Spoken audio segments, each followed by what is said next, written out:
So, Libertarian Stalinism. Why am I a Libertarian Stalinist? Now, I've talked about this a lot before, but I want to clarify it exactly because people seem to be really confused. For example, how can a communist not care about the minimum wage? How could it be that a communist wants the public sector to be destroyed pretty much and wants to implement these drastic like curb government overreach, all of this libertarian rhetoric that we endorse, slashing taxes across the board? What's up with that? How can you be a communist and advocate all of those things? Well, it's for the same reason that we could be communists and not advocate for voting for the Democratic Party. It's dialectics. It's the foundation of Leninism, actually. All you have to do is go back to the roots. Not only the roots of Marx and Engels, but more specifically and decisively go back to Lenin. Now, the Social Democrats in Lenin's time were operating under the fatal assumption that I have a vision of society that I want to implement. Therefore, I should support strategically the ruling class and the existing state on a number of issues because I'm just going to assume that, okay, there's overlap. Now, the devil and the name of Satan in the history of communism, the name of Satan is overlap. The may as well be of overlapping views and agreements. For example, if Joe Biden passes an infrastructure bill, you sit here and you say, well, if I was in power, I would also pass an infrastructure bill. Therefore, I'm going to support Biden because there's overlap. May as well support him because I support the same thing if I was in power. Well, you're not placing a strong enough emphasis on the if part. You're not in power. So you should not be putting yourself in the shoes of the people in power and basing your support for them and basing your strategic position in relation to them on whether there's agreement in terms of the implementation of policy. If a communist government is going to do a lot of things and intervene in the economy in very strong ways, that is going to be a different government. It's not going to be the current government. It's going to be an entirely different government that has a completely different foundation and which was basically built from scratch. It's not going to lay hold of the ready-made state machinery, as Marx said. It will not lay hold of the ready-made state machinery. It will rather found itself on the basis of smashing that state machinery. So that's the first and most important thing you have to keep in mind. The Communist Party USA fundamentally betrayed Leninism. After Khrushchev's revisionism, this was really cemented. Well, there's a few details of confusion, right? The Communist Party rises to prominence mostly within the context of Franklin Delano Roosevelt's New Deal. So Roosevelt, who had been an incipient politician, an incipient progressive politician, more or less a populist, if you will, it made sense for the communists to ally with FDR and the Democrats at that period in time because FDR was an incipient kind of shaking, he was shaking things up. He was creating new things. He was out with the old and with the new, basically, right? That was what FDR was doing. And of course, it made sense for communists to participate in that. FDR, his presidency, corresponded to a relative, but quite limited in its permanence, but limited, institutional revolution. It's like when he appointed his chief of his economic, I don't know the fucking name. Some fucking guy from Idaho or Texas. He would just get these people in office and in cabinet. So instead of the dynastic, Anglo elite ruling class from the East Coast that used to dominate American politics, FDR was kind of drawing from the populist legacy of the Populist Party, and he was shaking up, Henry Wallace. He was shaking up the establishment. So it was different at the time for the Communist Party to support or be part of a coalition with Roosevelt. Now, what especially made that type of coalition appropriate was the circumstances of the Second World War.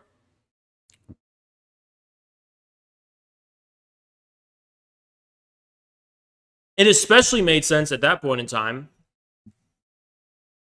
because Roosevelt's administration oversaw an attempt to establish friendship and cooperation with the USSR, not only throughout the course of the war, but even afterwards.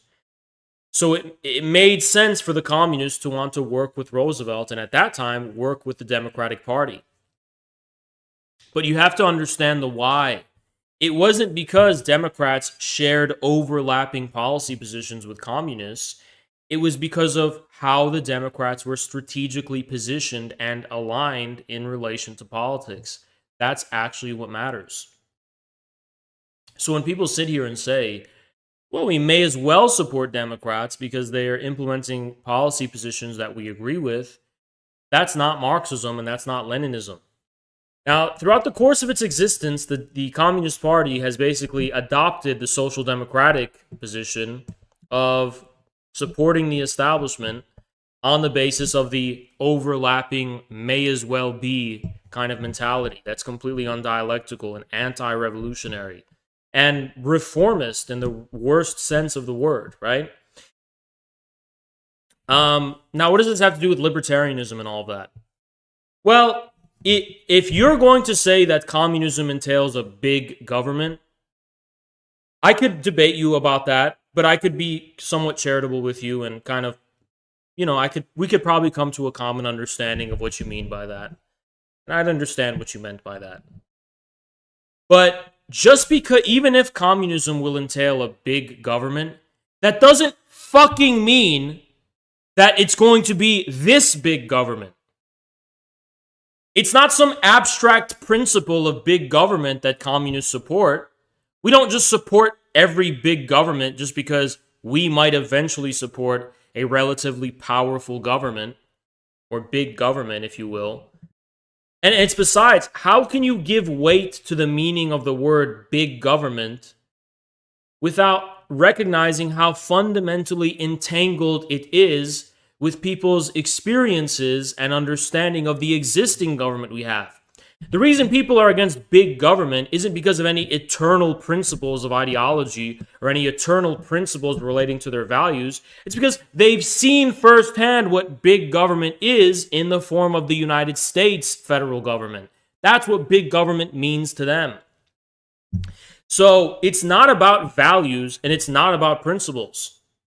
That has to be strongly emphasized. It's not about values and it's not about principles when it comes to one's relationship to policy and politics and all that kind of stuff. It's about the class struggle, okay? As far as we can be concerned, I'm going to say a lot of shit that's going to make people tear their fucking hair out, but the only revolutionary position in the United States is libertarianism, if you're looking at it from a policy perspective. It's the dismantlement of the bourgeois state. Now, if you want to propose a new government and a new state, you can do that. And there's ways to look at that within our society already to find avenues for the emergence of a new state. But that, as far as right now, is not a concrete position. The libertarian position of wanting to cut the tree of big government, that's the only vacuum within which a revolutionary position can dwell. That means, believe it or not, we are against every form of new government regulation and government intervention in the economy. We are against every manner by which civil society can become more wedded with the existing state. We are not for it. And I will go so far as to say, I never used to have this position when I was debating SDL, but I thought about it and now I do. I would not support raising the fucking minimum wage. I probably wouldn't. I probably would be against it, to be honest. Because if you raise the minimum wage, you're just wedding civil society to the existing bourgeois state that we already have to an even greater degree. We need to fundamentally chop down the tree of big government, and the basis for a new state and a new government will come from somewhere else. Now, will it be wedded to the fundamental institutions of the Republic, which is not even an institution, by the way, the Constitution? Yes, but the Constitution will be reinterpreted. Actually, it's not us who are going to be reinterpreting it. It's the bourgeoisie which reinterpreted the Constitution, betraying its original revolutionary kernel and its original revolutionary essence. They betrayed the revolutionary core of the founding of the American Republic. We're the ones who are going to return to that. Okay? But the reason we are libertarians for all intensive practical purposes isn't because of like how we envision society for eternity or something like that, according to some eternal principles. It's about what our relationship to the existing government actually is. Now, the SOCDEMs and the Democratic Socialists are all Hitlerite fascists. They look at the existing American state and the federal government's overreach, which is a circumvention of the Constitution, and they support all of them. They're all on board with it. Hey, where's the fucking social contract for that, though? The social contract between the people and the government is the Constitution. Now, the New Deal created new institutions of socialization for the government, which rested upon a tenuous foundation of like popular support. But once those became crystallized into these definite institutions, which other administrations then came to inherit, like the Truman administration and beyond, where's the social contract? See, it's a bad deal is what I'm trying to say. The Constitution is like a deal. It's like the bourgeoisie sits here and they say, listen, this is the deal. It's this Constitution. Here's your liberties and here's your rights. And this is what's going to limit our ability to exercise power in relation to you. Now, with the New Deal and with FDR, they can do a whole lot of other things that were nowhere guaranteed by the Constitution. And they got away with doing those things because they had a popular mandate at the time. But the problem is that those powers became institutionalized, right? But they became institutionalized without a social contract, without any way of guaranteeing to the people, because we live in a state of class struggle. Where's our seat at the table? What leverage do we have as Americans? Can we sue the CIA and win on a mass scale? Can we do that to the FBI on a mass scale? Where's our fucking leverage? We don't have any liberties or leverage. We're just supposed to fucking trust the bourgeois government that it's going to take the... No, there is a difference between government and the people. The reason there's this difference between government and the people is because of class struggle, because the government is ruled by the bourgeoisie. So these liberties that we have, like the constitutional liberties, the very simple ones, that's all we have when it comes to the government. And that is our social contract. And I have to emphasize what social contract actually means. That means, according to our founding fathers, even our founding fathers, and Thomas Jefferson was explicit about this, if that social contract gets violated, we don't have a government anymore. There's no more government. Then the people have the right to create a new social contract with which to defend their liberties. That's what Thomas Jefferson said. That's what the founding fathers said. Thank you so much, Fern. Appreciate you. TBH, it's starting to sound more and more like the neo-libs killed FDR and the Khrushchevites killed Stalin to co-opt their popular legacy based in the people. Yeah, that is somewhat... That's an interesting comparison. I haven't really looked at it that way, but, you know, it's an interesting comparison. But this is what I'm trying to say. When I say it's the social contract, I mean, formally speaking, this is supposed to be the foundation of the legitimacy of the state. That means if that gets violated, there's no more laws anymore. The validity and the consistency of laws are gone. It's fucking it's dog eat dog, every man for himself, no state, no government, nothing. If it violates its social contract. So my question is, why don't communists act like libertarians? Why don't we press that fact? Why don't we emphasize very strongly the fact that our government is supposed to be based on a social contract because of the primordial distrust we're allowed to have with it since it's a bourgeois government. You know, we don't see there's two types of prisoners, right? There's a prisoner who thinks in terms of how the fuck am I going to escape? And there's a prisoner who thinks, how am I going to fucking polish the boots of the guards with my tongue better? And there's really no in between. We're living in a bourgeois dictatorship. So we should be thinking of this in terms of prisoners in a jail cell who are always focused on escape and the question of escape. We don't defend our rights. We don't believe there's any rights of the people. We don't defend the proletarian class or encourage the proletarian class even to defend its liberties and rights. I think the closest the Communist Party got to this was in the age that it would like sue the government and say, hey, the government's censorship of us communists, that's unconstitutional. That violates the First Amendment. That was great, right? What happened to that fucking energy though? Because now what seems so dangerous about the current incarnation of the Communist Party is that they seem to be on board with the ruling classes and the elite's agenda to basically circumvent the Constitution. And they're just going to trust the Democrats and all of the forces that are aligned to replace the constitutional government with a new dictatorship. Joe Sims is basically sitting here pretty much going like, oh yeah, we're going to like join the Democrats in circumventing the social contract. But I trust the Democrats because everyone else was a racist. And I watched this TV show on Netflix that glamorized wokeism. So it's like they're watching Netflix when they're watching TV. And that's what they've put their political faith in.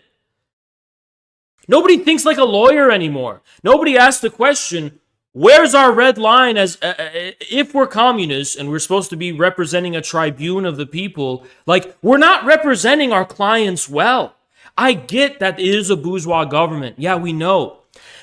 But even when you're like being sentenced to jail, you're supposed to have a lawyer that fucking helps you out. We don't have that. The proletariat of this country doesn't fucking have that. Nobody gives a fuck about the political liberties of the people. Or the people who do are libertarians. But communists don't. They don't actually sit here and say, okay, but the fine print of this contract, you have to fulfill. They don't tell the government, you have to fulfill your obligations of the social contract. Now, you could try to be like, oh, that's futile, Haas, because the government's based on a bourgeois class dictatorship and the Constitution's just a piece of paper. Yeah, that's fine. That's your analysis. But the only way you can prove that in practice, especially prove it to like the masses, is to prove that the way the state legitimizes itself is inconsistent. Believe it or not, that is not a given to people. It is a fucking big deal when the government violates its own formal basis of legitimizing itself. That is the stuff out of which revolutions, political crisis, and turmoil happen. So people want to ask why I'm a libertarian Stalinist. That one is just coming from a strategic perspective. Now, I could get into philosophically why I'm a libertarian Stalinist. And one of the biggest reasons I'm a libertarian Stalinist from a philosophical perspective is because I'm not a fucking cuckold. When you're sitting here being a socialist who sees socialization, as in bureaucratization, as the solution to all of the fucking world's problems, you're just a little bitch. You can't be thrown out in the fucking wilderness and make anything from scratch. You're always gonna fucking need someone to hold your fucking hand. And you need everything to be socially mediated. I mean, at what point does this become like an incel fantasy? And you're gonna start socially mediating how people get pussy. Like, oh yeah, you're not gonna be able to fuck anymore until the fucking commune decides you can. At what point does it cross over into that? Because I'll tell you the fucking Freudian realities of this, right? The socius will always be represented in the form of a woman. I'm a sophiologist. That's what sophiology is about, by the way. The socius, or the body of humanity, is always feminine. It's always a woman, okay? Now, I'm not anti-woman, But if you're a fucking man, you can't fall back on what the you are describing socius. is right out of Carl Schmitt's Crisis of Parliamentary Thank you, Democracy. Farrakhan. One open discussion of ideas are surprised. Populism is the logical next step. See, people like Carl Schmitt understand this shit. But if you're a fucking man, you're not gonna fall back on the socius when you're in a fucking, like, for example, do you know how long it takes me to ask someone for help? You know how fucking long it takes me to do that? You want to know why? Because I'm a fucking man. Do you think I'm a person who's reliant on others when all is said and done? Now, maybe we're inevitably reliant on society some way. But even then, you could make the argument, no, I'm not, bitch, because this is a contract. Like, you'll be like, okay, Haas, you're reliant on, like, the electricity companies not shutting off your electricity. Well, technically, I'm paying them to fucking do it.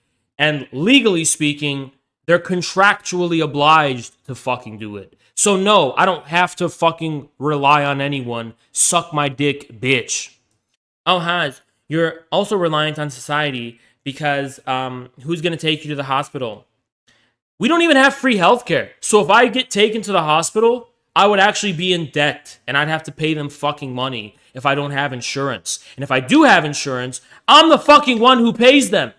And even if the government gave us free healthcare, like they do in other countries, that is something the government has made itself obliged to do on the basis of a popular mandate. Which means if the government doesn't give us free healthcare after legally guaranteeing us to do that, it has just destroyed the own basis of its legal legitimacy, and we're in anarchy at that point. So in a way, a man doesn't rely on anyone. Period.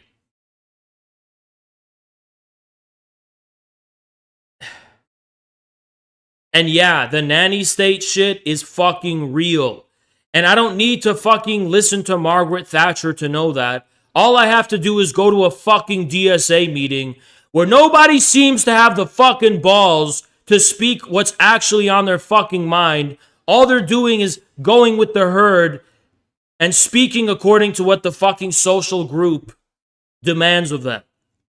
And that's a fucking fact. All you gotta do is look at socialists and how they fucking behave socially. They're pussies. How many fucking socialists do you fucking know who speak their mind? Their mind. How many socialists do you know speak their mind without having to pander to leftists? Thank you, Benign. In Australia, we have the notion of the nanny state, and all leftists from Marxists to anarchists demand this state address their specific social grievances. The state is their wholesome mother's embrace. That's exactly what it is. It's a motherly embrace. When you rely as a man on the socius, like when you turn it into something with which to gain men are not supposed to be comforted by the socius. We're supposed to expand the socius. We're supposed to be fucking running into forests with spears and shit and chopping down trees and clearing more land for the expansion of the social organism and the socius. Or even, and you're like, that's settler logic. Okay, look at the fucking Navajos and the fucking Native Americans or whatever the fuck in America. You know what the men would do? Those are the dudes who grab tomahawks and axes and they go and fucking fight other tribes and shit, expanding their socius. So they did that shit too. So shut the fuck up, bitch. So yes, that is... And where's the Stalinism thing coming from? Because you can acknowledge this fundamental fact of what relationship men have to the socius, while also saying that we should have a state, for example, that if we're going to have a state, first of all, and we have to have a state, of course our state should be for the people. Of course we should have a communist state. Of course we should have a socialist state. The fact that we have a state, I'm not denying that sociality is part of what we are. We all have mothers. You have a mother, I have a mother. That's part of reality. That's part of human nature. It's also part of human nature that we have a socius. And if we have a state, the state is supposed to be the official representative of the socius. So of course the state should be communist. Just according to human nature, of course it should be communist, right? The state should be communist. But that being said, the socius is not wholesome. It's not a whole. It has internal contradictions. Men intervene at the site of those contradictions. That's why the leader of the Soviet state was a fucking guy with a mustache who was called the Man of Steel. And it wasn't some fucking Mother Gaia, oh, I'm the Mother Gaia. Shut the fuck up with that disgusting shit. Libertarian Stalinism isn't just an ideology. It's a way of life. We're about that Mr. Krabs energy, both militant and about our grind. You know what I mean? That's what we're talking about with Libertarian Stalinism. Of course the state should be communist. It should be as small as possible, as it needs to be, which also means it's as big as it needs to be and as powerful. Listen, when things are in their proper place, that's when they're the most powerful. So when the state is the smallest and it's in its proper place, that's when it's the most powerful. That's when it works the best. That's when it's able to do the most things, right? When the state is overbloated, it's incompetent and it can't do things. That's fucking dialectics. So yeah, that's what we're talking about here. That's exactly what we're talking about here. Russia should stay state capitalist. Yeah. Yeah, you're such a funny troll, dude. You're such a funny troll. Capitalism doesn't even exist anymore. What do you think Libertarian Stalinism means? It means unleash the fucking forces of production and let the market, unleash the market, decentralizing vicious fucking malign velocities that will topple the fucking bourgeois state. That's what we're talking about. By the way, let's talk about libertarianism, because why libertarianism though? Why libertarianism?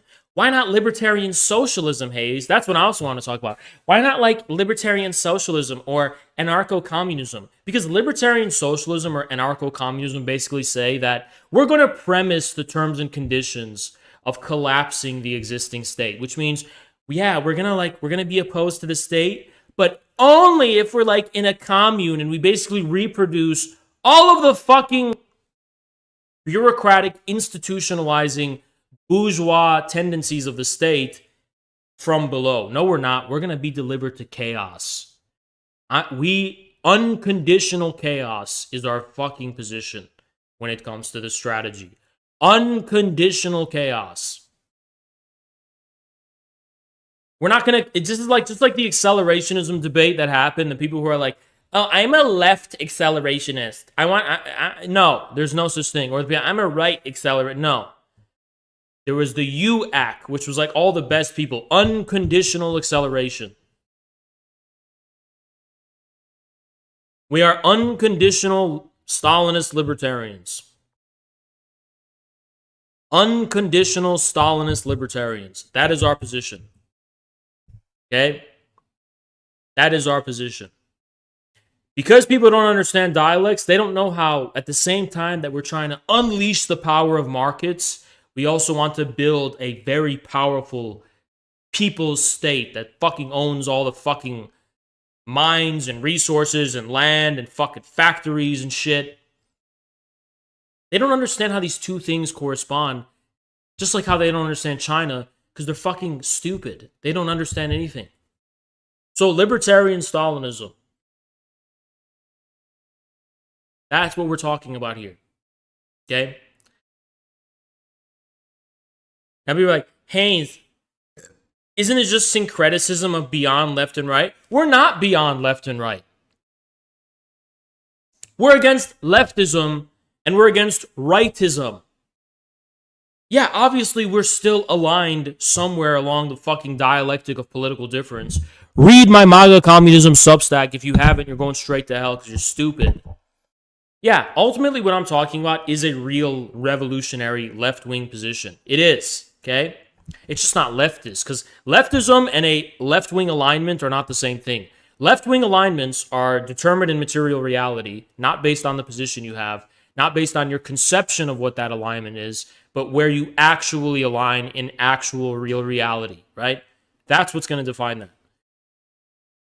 So Libertarian Stalinism is ultimately left-wing, but it's not leftist. There's a big fucking difference between those two things, okay?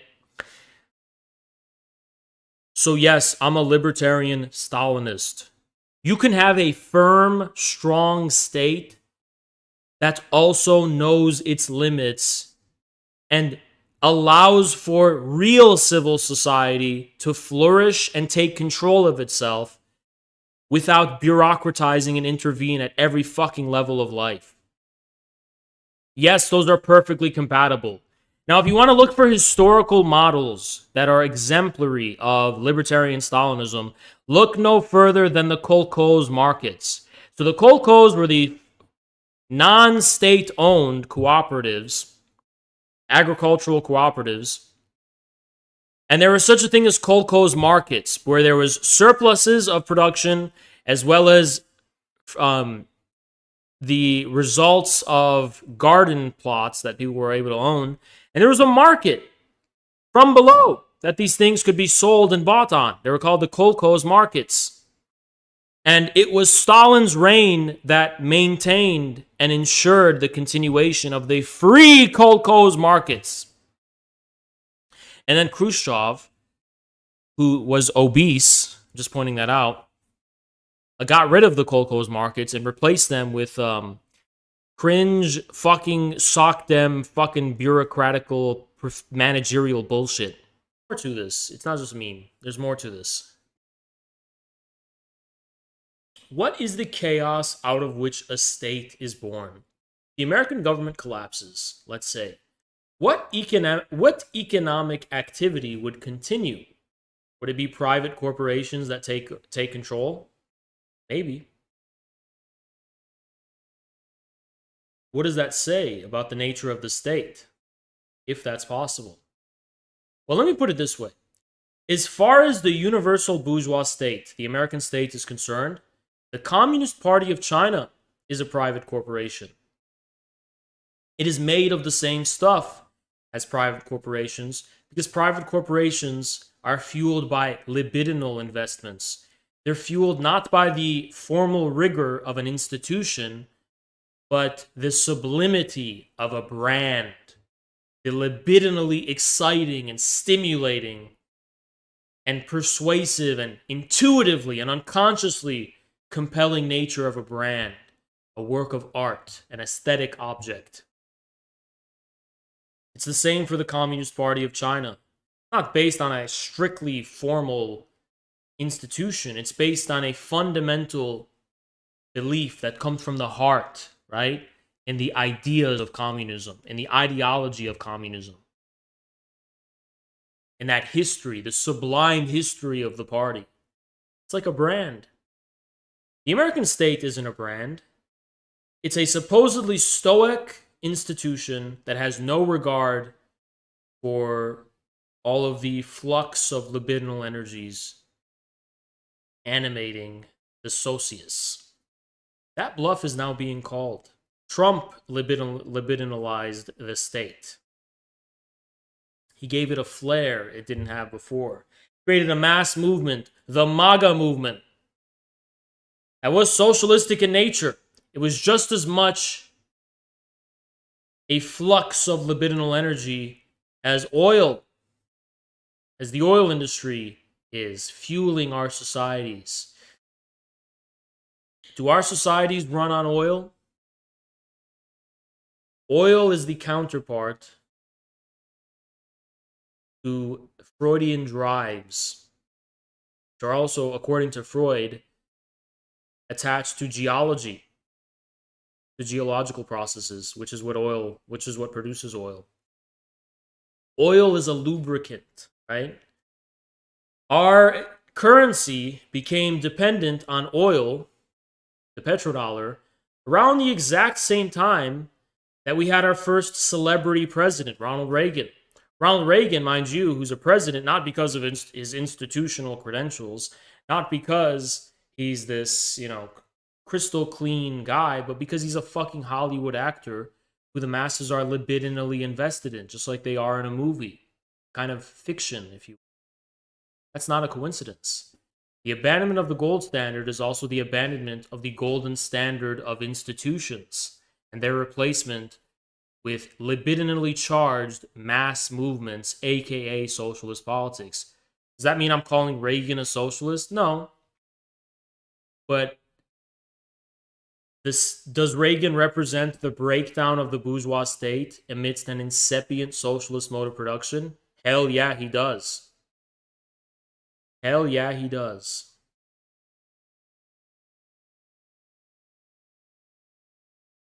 Libidinal, in the Freudian sense of the word, it usually would mean sexual, right? But not really sexual, because sexual is then referring to the sphere of the unconscious, the sphere of drives, and the sphere of desires. Not necessarily ones that are directly sexual in nature. So that's what libidinal means. Isn't libidinal sexual energy? Yeah, but that's only because sexual energy. It's like the question is, what is sexual energy?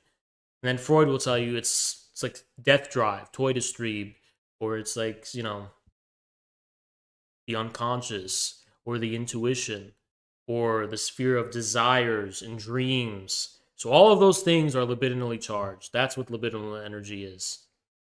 I recommend a book by a guy named Lyotard, and he's not a retard, but his name was Lyotard, and the book was called Libidinal Economy. I recommend you check it out. It's called Libidinal Economy. Isn't it funny that I draw from like fucking French post-structuralism, but apparently I'm like extremely conservative Taliban energy? Crazy? Isn't that crazy? I'm the biggest paradox in the fucking world. Jordan Peterson would literally react to me in the same way Joe Sims did. Jordan Peterson would be like, oh my God. He'd be so confused. Because I thought this is the basis of, I thought postmodernism is wokeism.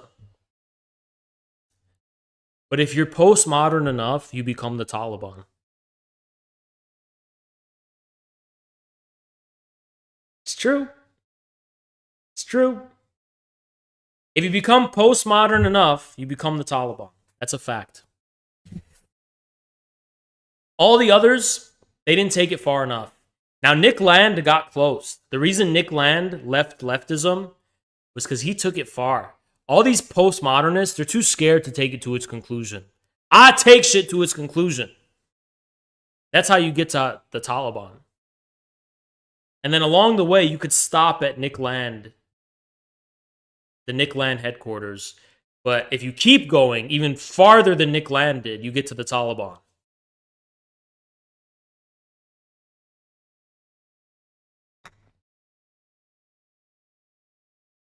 Yeah, the Nick Land pit stop to refuel yourself. But yeah. I know why you're a Stalinist libertarian. It's because you fucking retarded. Ha ha, la la la. Shut the fuck up, bitch. You know what's funny? Libertarian Stalinism is extremely rigorously consistent as a position. If you disagree, get in my VC and debate me about it. You're just going to scream at me. No, I'm not. When have I didn't do that to SDL. I won't do it to you either. So go get in my VC. Debate Libertarian Stalinism. You can't, because it's a fucking invincible position, little bitch. You can't debate it. If you could debate it, you would have already. You can't do it. No one can do it. It's undefeatable. It's invincible. It's impenetrable.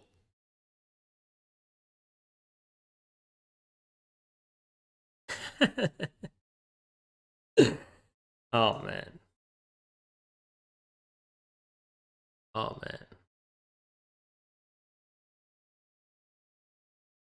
man. Hitler was a woman is the takeaway of the stream. It's so funny.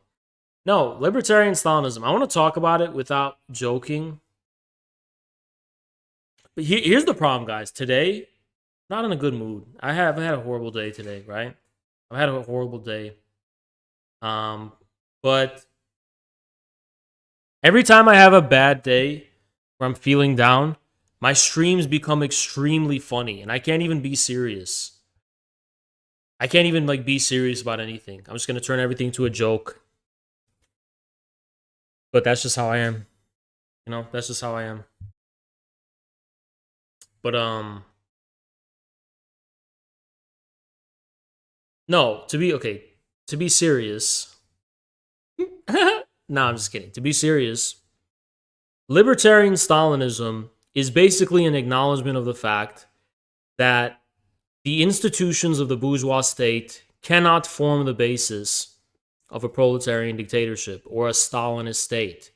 And that a Stalinist state is more likely to emerge from the private sector than the public sector. That's like the biggest red pill of all. How could that be? Because a proletarian dictatorship is, in a sense, private, not public. It's private because it's a class dictatorship of one particular class, not universal society. Now, it does maintain a public state, that is a state of the whole people, but that state, the public, because the public has its origins in the private, in the Freudian primal horde of private property, or the privacy of the Hobbesian war of all versus all,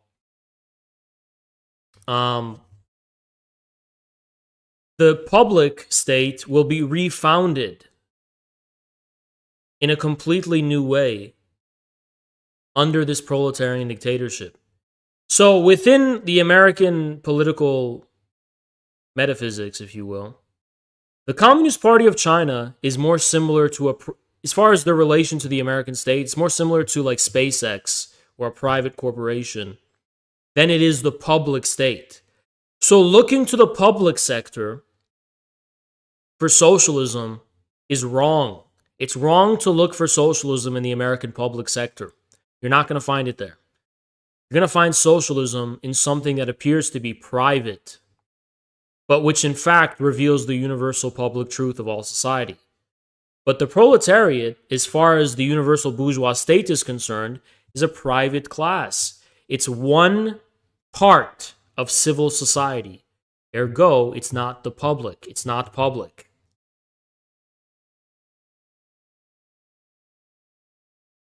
Did Marx really write this? Marx wrote about the proletariat as a particular class of civil society. Of course he did. Of civil society, though, not the public universal state. It was Hegel that said the employees of the state, the civil servants, the class of civil servants who worked for the state were the universal class. That's also an assumption that seems to be shared by contemporary socialists in the United States, that for some reason, the American state is more of an exemplary model of socialism, than something that's going to come from the chaos of the private sector. Another reason communists should hedge their bets on the private sector is because there's an international market. The market is international. The actual laws driving and animating this apparently wild flux of market forces and market prices is geopolitically charged. It's like China's casting a spell using the market. And this is like outmoding the public institutions of the state. All of the chaos, the apparent chaos of the market obeys the rationality of the rise of a new China-led world order. That's just the truth. The market appears chaotic. It's not actually chaotic. It's very orderly, and it's following a plan. Now, Nick Land thinks the plan is going to be AI and artificial intelligence. I think the plan is communism. But we pretty much agree as far as our understanding of the significance of markets in relation to politics. Markets are better. Politics is bureaucratically contrived, coming from the public institutions of the existing state. That's what most people mean by politics. I don't mean that by politics. What I mean by politics is partisan warfare. I don't fucking mean... I mean, that doesn't have to be armed warfare, but it's like partisan, right? Thank you. It's not institutionalized. Thank you, Joseph. Carolyn, when you get a chance. Who? Dude, I will talk to anyone, okay? Thoughts on Kerala. I thought you said talk to Kerala. I was like, what? No, you're asking thoughts on Kerala. I don't know much about it. I'd have to look at it more in depth. There seems to be a lot of people who come from the Communist Party of India who hate my fucking guts, though. I'll tell you that. The, like, cucked institutional Communist Party of India, I've noticed online, some of my most... You know what's so weird? This is actually kind of scary. Some of my most vicious hate stalkers come from that milieu. And I don't know why it is. Maybe it's because, like, they're aligned with the PSL. Yeah, it doesn't surprise me. That doesn't surprise me at all. The PSL is a satanic organization. They're a social democrat. The PSL is spicy sock dems. That's all they fucking are. The PSL are global South sock dems. That's what they fucking are. Global South sock dems. Global South sock dems. That's what they fucking are.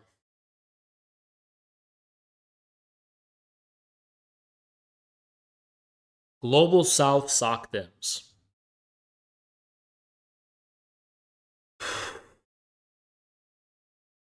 And I don't give a fuck about them.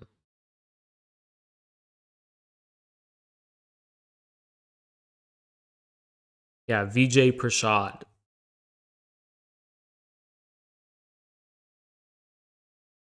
One of the most based Indian communists. Well, they're not an Indian communist. They're an Indian LaRouche supporter, and their name is Taj Gupta. Taj Gupta is one of the most prolific... I've only had the honor of interacting with him like once in my life. But shout out if you know who Taj Gupta is. He's an extremely infamous Indian LaRouche supporter. But I don't think you guys are familiar with who that is. But he's a very powerful guy. Yeah, his name is Taj Gupta.